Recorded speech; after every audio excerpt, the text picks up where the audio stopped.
Hello everyone, welcome to my YouTube channel study smartly. Guys, मैं यहाँ पे बहुत टाइम के बाद आपके लिए वीडियो लेकर के आ रही हूँ। ड्यू टू सर्टेन रीजंस जो है मैं काफ़ी टाइम से आपके लिए कोई वीडियो अपलोड नहीं कर पाई, बट उसके बाद भी जो है मुझे काफ़ी सपोर्ट और काफ़ी जो है लव आप सबसे मिला। उसके लिए very very thank you to all of you. But अब मैं यहाँ पे जो है आपके लिए वीडियो कंटिन्यूटी के साथ लेकर के आऊँगी एंड आई होप कि आप लोग जो है वहाँ से जो है नॉलेज गेन करेंगे और वो आपके लिए हेल्पफुल होगी और आप इसी तरह जो है मुझे सपोर्ट करते रहेंगे। सो आज मैं आपके लिए जो बेसिकली टॉपिक लेके आई हूँ दैट इज़ डीएनए। डीएनए की फुल फॉर्म होती है डीऑक्सीराइबो न्यूक्लिक एसिड। लेकिन ये एक जेनेटिक मटेरियल है, लेकिन सिर्फ डीएनए ही एक अकेला जेनेटिक मटेरियल नहीं है। जेनेटिक मटेरियल लिविंग ऑर्गेनिजम्स में पाए जाते हैं और ये टू टाइप्स के होते हैं, that is DNA and RNA. तो जो डीएनए है that is deoxyribo nucleic acid, और ये जो होता है इसका जो स्ट्रक्चर होता है दैट इज़ डबल हेलिकल। यहाँ पे आप देख सक रहे हैं, यहाँ पे जहाँ पे मेरी आपको फ़ोटो शो हो रही होगी उसी के जस्ट सामने जो है आपको डबल स्ट्रैंडेड स्ट्रक्चर एक दिख रहा होगा, वो है डीएनए। और इसमें डिफरेंट नाइट्रोजीनस बेसिस पाए जाते हैं। इसी तरह जो सेकंड जेनेटिक मटेरियल होता है जो कुछ लिविंग ऑर्गेनिज्म में देखने को मिलता है दैट इज़ आरएनए। सो यहाँ पे आपको सिंगल हेलिकल स्ट्रक्चर देखने को मिल रहा है और यही है आरएनए। यहाँ पे कुछ डिफरेंस होते हैं डीएनए और आरएनए में। सबसे पहले ये कि यहाँ पे जो है आरएनए जो है सिंगल स्ट्रैंडेड है, डीएनए जो है डबल स्ट्रैंडेड है। ये एक बेसिक सा जो है डिफरेंस है। नेक्स्ट हम थोड़ा सा ब्रीफ में जाएंगे डीएनए के। डीएनए यानी डीऑक्सीराइबो न्यूक्लिक एसिड, ये एक पॉलीमर है डीऑक्सीराइबो न्यूक्लियोटाइड का। अब डीऑक्सीराइबो न्यूक्लियोटाइड का पॉलीमर आपने नॉर्मली जनरली केमिस्ट्री में ही पढ़ा होगा कि मोनोमर, डाइमर, इस तरह से पॉलीमर होते हैं। जब एक लॉन्ग चेन जो है सर्टेन स्ट्रक्चर की बन जाती है उसी को कहा जाता है पॉलीमर। तो यहाँ पे एक फ्लो चार्ट आपको दिख रहा है। ये फ्लो चार्ट एक आइडिया देने के लिए है आपको कि डीएनए कैसे बनता है, किन किन चीज़ों से जो है डीएनए का स्ट्रक्चर फॉर्म होता है। तो यहाँ पे आप देख रहे हैं सबसे पहले न्यूक्लियोटाइड। न्यूक्लियोटाइड 3 पार्ट्स में डिवाइड है, यानी कि 3 चीज़ें जो है मिलकर के न्यूक्लियोटाइड बनाती हैं, that is nitrogenous base, pentose sugar and phosphate. तो तीनों ये मिलकर के जो है न्यूक्लियोटाइड बनाते हैं। नाइट्रोजीनस बेस फर्दर जो है 2 पार्ट्स में डिवाइड है, that is purines and pyrimidines. Purines में एडेनिन एंड ग्वाइनिन आता है, जबकि पिरिमिडिन्स में साइटोसिन एंड थायमिन आता है। साइटोसिन एंड थायमिन ये जो है डीएनए के पार्ट हैं। सारे जो है सेम होते हैं आरएनए में भी, that is adenine, guanine and cytosine, but thymine की जगह यहाँ पे यूरेसिल प्रेजेंट होता है और ये डिफरेंट स्ट्रक्चर्स आपस में डिफरेंट बॉन्ड से कनेक्ट होते हैं और देन ये डीएनए का फॉर्मेशन करते हैं। अब यहाँ पे डीएनए का स्ट्रक्चर, डीएनए जो है एक पॉलीन्यूक्लियोटाइड चेन से कंपोज होता है। पॉलीन्यूक्लियोटाइड यानी कि बहुत सारे न्यूक्लियोटाइड की चेन्स बनती है तब जा कर के डीएनए का फॉर्मेशन होता है। तो बहुत सारी न्यूक्लियोटाइड की चेन, अभी मैंने आपको बताया न्यूक्लियोटाइड क्या है। Nucleotide that is nitrogenous base, pentose sugar and phosphate, ये आपस में मिलकर के एक न्यूक्लियोटाइड बनाते हैं। और इसी तरह से जब बहुत सारे न्यूक्लियोटाइड आपस में जुड़ते हैं, आपस में कनेक्ट होते हैं, तो वो एक पॉलीन्यूक्लियोटाइड चेन बनती है जिसे कि कहा जाता है डीएनए। यहाँ पे आप स्ट्रक्चर में देख रहे हैं डीएनए डबल स्ट्रैंडेड है और इसमें जो स्ट्रैंड्स हैं वो एक दूसरे के अपोजिट हैं। 5 डैश के अपोजिट में 3 डैश है। यहाँ पे हाइड्रोजन बॉन्ड प्रेजेंट होते हैं। पेंटोज शुगर ऑब्वियसली प्रेजेंट होगा जब न्यूक्लियोटाइड फॉर्म हो रहा है। और यहाँ पे 1 हेलिकल टर्न जो होता है वो इक्वल टू होता है 34 एंगस्ट्रम, यानी कि 10.5 बेस पेयर। और adenine, guanine, cytosine and thymine different bond से आपस में कनेक्ट होते हैं। जो यहाँ पे सेकंड थिंग है that is major groove and minor groove. Minor groove यानी जहाँ पे डीएनए का स्ट्रक्चर हल्का सा अंदर की तरफ एक कर्व ले रहा है वो माइनर ग्रूव हो गए, और जहाँ पे ये कर्व जो है बहुत ज़्यादा है दैट इज़ मेजर ग्रूव। तो ये बेसिक था डीएनए का। आई होप कि आपको समझ में आ रहा है कि डीएनए का स्ट्रक्चर कैसा होता है। Next is polynucleotide chain. अब पॉलीन्यूक्लियोटाइड चेन क्या होता है? पॉलीन्यूक्लियोटाइड चेन क्या होता है। पॉलीन्यूक्लियोटाइड चेन की अगर हम बात करें, पॉलीन्यूक्लियोटाइड चेन, मैंने आपको बताया कि न्यूक्लियोटाइड चेन क्या होता है। न्यूक्लियोटाइड चेन जब nitrogenous base, phosphate and pentose sugar, ये तीनों आपस में मिलकर न्यूक्लियोटाइड चेन बनाते हैं। और जब यही चीज़ जो है बहुत सारी न्यूक्लियोटाइड आपस में जुड़ जाते हैं तो एक पॉलीन्यूक्लियोटाइड चेन बनती है। यहाँ पे आप डायग्राम में देख रहे हैं कि 5' एंड पे फॉस्फेट प्रेजेंट है और 3' एंड पे जो है हाइड्रोक्सिल ग्रुप यहाँ पे प्रेजेंट है। तो यहाँ पे ATGC ये डिफरेंट जो है नाइट्रोजिनस बेस हैं, यहाँ पे फॉस्फेट प्रेजेंट है एंड पेंटोज शुगर, ये तीनों मिलकर के न्यूक्लियोटाइड चेन को बनाते हैं। तो ये बेसिक स्ट्रक्चर है पॉलीन्यूक्लियोटाइड चेन का। अब ये तो मैंने आपको बताया कि जब nitrogenous base, pentose sugar and phosphate तीनों मिल जाते हैं तो ये जो है न्यूक्लियोटाइड बनाते हैं। बट जब nitrogenous base plus pentose sugar आपस में अटैच होते हैं तो ये बनाते हैं न्यूक्लियोसाइड।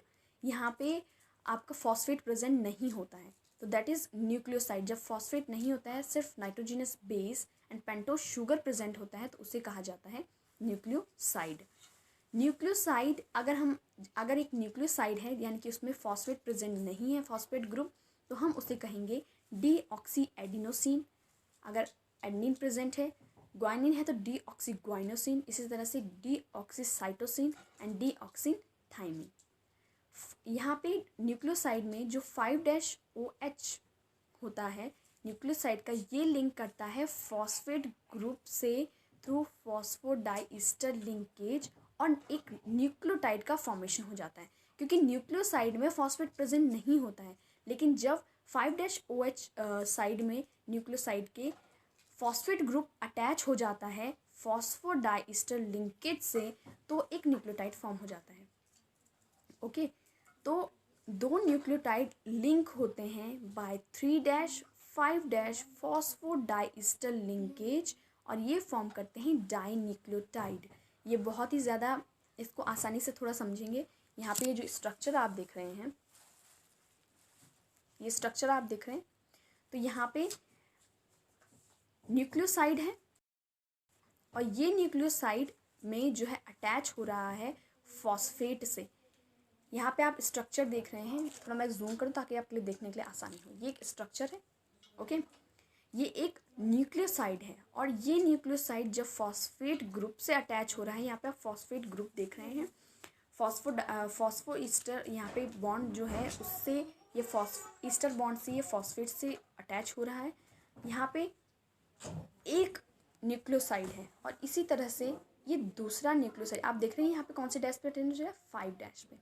इसी तरह से और यहाँ दूसरे उससे जब 3' से अटैच हो रहा है तो यहाँ पे दो न्यूक्लियोसाइड आपस में अटैच हो रहे हैं। ओके, यहाँ पे जो दो न्यूक्लियोसाइड हैं वो आपस में अटैच हो रहे हैं फॉस्फेट के थ्रू और ये बन रहा है हमारा एक न्यूक्लियोटाइड का, यहाँ पे फॉर्मेशन हो रहा है। और हम यहाँ पे कह रहे हैं कि जब यहाँ पे दो चीज़ें आपस में अटैच हो रही हैं तो उस पर बन रहा है फॉस्फोडाइस्टर बॉन्ड। बहुत सारे न्यूक्लियोटाइड्स ज्वाइन करते हैं और फॉर्म करते हैं पॉलीन्यूक्लियोटाइड। आई बात समझ में?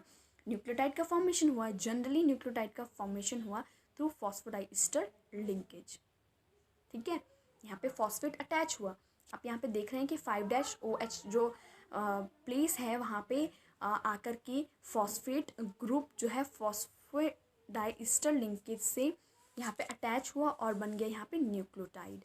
इसी तरह से दो न्यूक्लियोटाइड, ये यहाँ पे फॉस्फेट से अटैच है, दूसरी साइड भी वो फॉस्फेट से अटैच है। ठीक है, 3' पे भी देख रहे हैं आप दूसरे का, वो भी फॉस्फेट से अटैच है। तो जब दोनों साइड से अटैच हो रहा है तो ये क्या हो रहा है, डाई न्यूक्लियोटाइड का फॉर्मेशन हो रहा है। आई बात समझ में? यहाँ पे डाई न्यूक्लियोटाइड का फॉर्मेशन हो रहा है और इसी तरह से आपस में बहुत सारे न्यूक्लियोटाइड अटैच होते जाते हैं। फॉस्फेट जो है वो अटैच होता है, देन डिफरेंट जो न्यूक्लियोसाइड होता है उससे भी सेम फॉस्फेट अटैच होता है और ये आपस में लिंक होते हैं फॉस्फोडाइस्टर बॉन्ड से और ये फॉर्मेशन करते हैं। इसी तरह से एक पॉलीन्यूक्लियोटाइड का फॉर्मेशन हो जाता है। आपको आई होप कि समझ में आया हो। मैंने कोशिश करी है कि आपको ये अच्छे से समझ में आए। बट अगर फिर भी आपको कहीं पे कोई कन्फ्यूजन हो तो आप कमेंट करके मुझसे पूछ सकते हैं। Polynucleotide of DNA double helix. अभी थोड़ी देर पहले मैंने आपको एक सिंगल हेलिक्स का बताया था। यहाँ पे जो मैंने आपको समझाया है सेम चीज़ है। अगेन मैं इसको समझा रही हूँ ताकि आप आसानी से इसको समझें कि क्या होता है ये। अभी जो चीज़ मैंने आपको समझाई उसी को थोड़ा एक और बार मैं आपको समझा रही हूँ ताकि आपको अच्छे से क्लियर हो जाए। तो यहाँ पे आप देख रहे हैं कि ये एक डीएनए डबल हेलिकल स्ट्रक्चर है। इसमें किस तरह से पॉलीन्यूक्लियोटाइड आपस में जुड़े हुए हैं ये आप देखिए।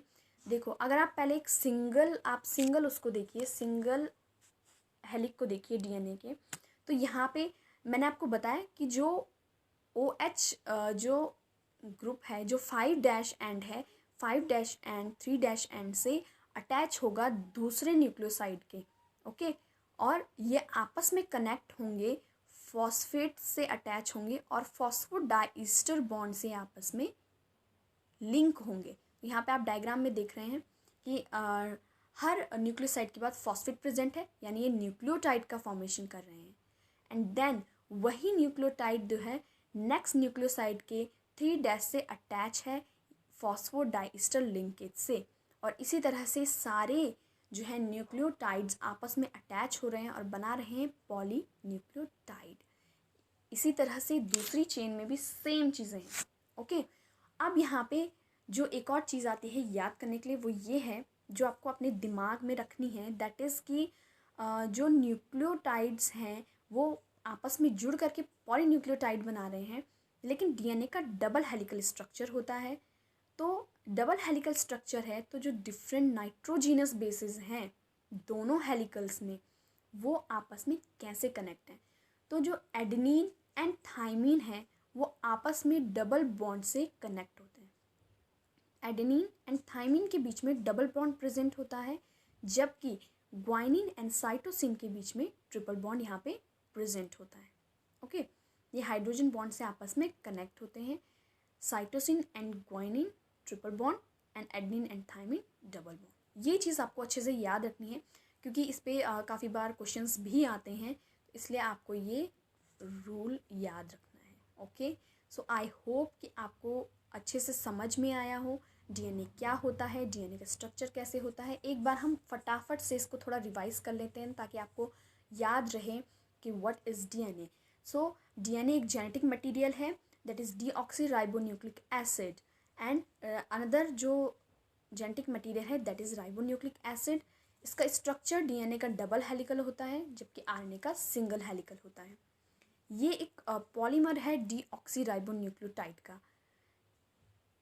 Nitrogenous base, phosphate and pentose sugar मिलकर के न्यूक्लियोटाइड का फॉर्मेशन करते हैं और ये डिफरेंट न्यूक्लियोटाइड्स जो है आपस में अटैच हो करके पॉलीन्यूक्लियोटाइड बनाते हैं जिससे कि डीएनए का फॉर्मेशन होता है।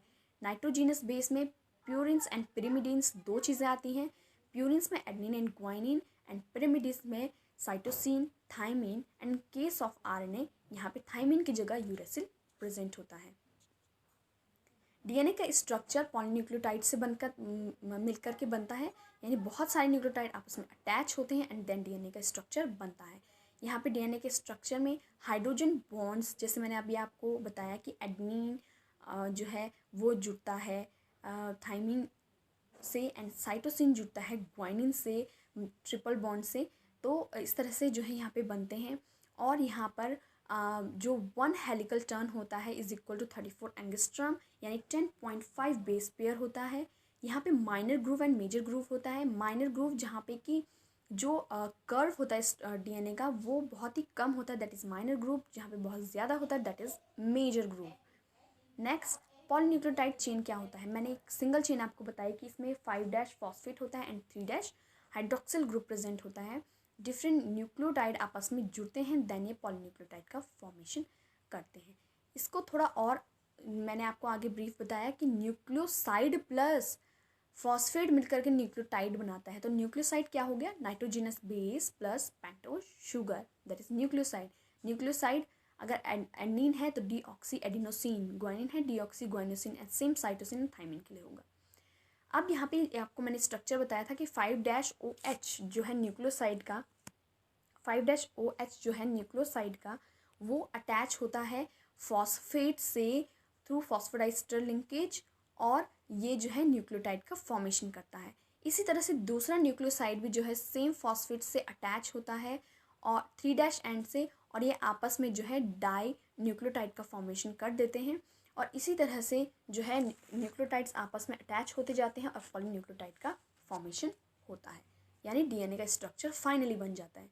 और जो पूरा इस सब कुछ जिस स्लाइड में है, पूरा जितना अभी तक मैंने आपको समझाया है, वो ये डायग्राम है, ये स्लाइड है कि डीएनए का double helical structure, single helical structure मैंने आपको दिखाया, सिंगल हेलिकल स्ट्रक्चर मैंने आपको पहले समझाया। यहाँ पे डबल हेलिकल स्ट्रक्चर है, तो यहाँ पे सब कुछ है, जितना आपको अभी तक पढ़ाया, जितना आपको अभी तक समझाया, वो सारा इसमें है कि 5' एंड है, 3' एंड है, दोनों डबल हेलिकल में अपोजिट स्ट्रैंड्स होते हैं, यानी एक स्ट्रैंड 5' to 3' होगा, दूसरा स्ट्रैंड 3' to 5' होगा।